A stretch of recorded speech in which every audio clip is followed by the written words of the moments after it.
तो आज हम लोग नाइन्थ क्लास विज्ञान बल तथा गति के नियम में देखेंगे। हम लोग सिद्ध करें कि संवेग में परिवर्तन की दर लगाए गए बल के बराबर होता है। संवेग में परिवर्तन का दर P2 minus P1/T equal to F। या दूसरा इसका प्रश्न रहेगा, सिद्ध करें कि F बराबर P2 माइनस P1/T।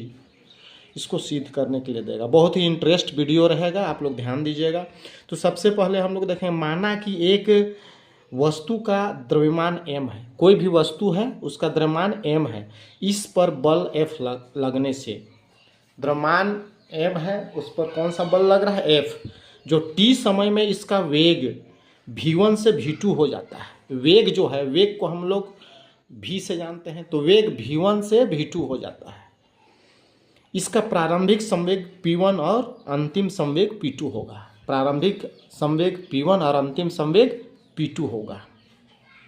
तब हम लोग देखेंगे, हम जानते हैं, क्या जानते हैं सूत्र से? सूत्र क्या है? P बराबर संवेग बराबर द्रव्यमान गुना वेग होता है। द्रव्यमान को m से जानेंगे और वेग को v से जानेंगे। तो उसी तरह अगर P1 है, प्रारंभिक संवेग P1 है, तो P1 होगा, तो P1 बराबर क्या होगा? m v1 होगा, द्रव्यमान गुना वेग। उसी तरह P2 के लिए m v2 होगा। तो इस प्रकार से हम लोग बना लेते हैं। P2 के लिए m v2 होगा। आगे देखेंगे हम लोग संवेग में परिवर्तन, अर्थात P2 माइनस P1 संवेग में बदलेंगे तो अंतिम संवेग है P2 माइनस प्रारंभिक संवेग P1।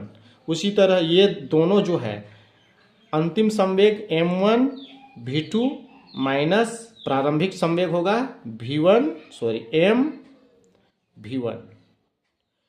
अब इसको हम क्या करेंगे? दोनों ओर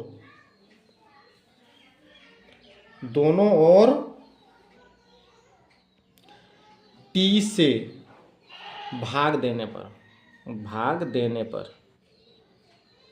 दोनों ओर t से भाग दे देंगे। P2 माइनस P1 बटे t। उसी प्रकार से m v2 minus m v1 बटे t। आगे हम लोग देखते हैं, यहाँ पर हम लोग जो है सो सेम लिखेंगे। P2 माइनस P1/T बराबर, दोनों में m और m उभयनिष्ठ है, मिल रहा है, कॉमन है, इसलिए m क्यों ना हम कॉमन निकाल दें, तो बचेगा V2 माइनस V1/T। और हम लोग देख चुके हैं कि a बराबर क्या होता है? अंतिम वेग माइनस प्रारंभिक वेग बटे t होता है। तो हम लिखेंगे P2 minus P1/T equal to m, तो m ही रहेगा, और V2 माइनस V1/T बराबर a होता है, तो लिख देंगे इसके जगह में a बेटा। तो इस तरह से, और हम ये भी जानते हैं कि F बराबर क्या होता है? ma। F बराबर क्या होगा? ma। तो हम लिखेंगे P2 minus P1/T equal to F बराबर ma होता है, हम जान चुके हैं, तो ma के जगह F लिख देंगे। अब इसको क्या करेंगे? इसको F बराबर P2 माइनस P1 बटे T, तो यही सिद्ध करना था, इसको प्रूफ लिख देंगे, प्रूफ। तो F बराबर P2 माइनस P1/T। तो हमको जो क्वेश्चन जो बोला है, यहाँ पर हम लोग देख रहे हैं, सिद्ध करें कि F बराबर P2 माइनस P1/T। तो हम लोग का हल हो गया। संवेग में परिवर्तन का दर लगाए गए बल के क्या होता है? बराबर होता है। हम सिद्ध कर दिए हैं। आप लोग को समझ में आया है तो ज़रूर लाइक सब्सक्राइब कीजिएगा और बेल आइकन को दबाइएगा। धन्यवाद। इसी तरह का वीडियो आप लोग के सामने इंटरेस्ट वीडियो आते रहेंगे।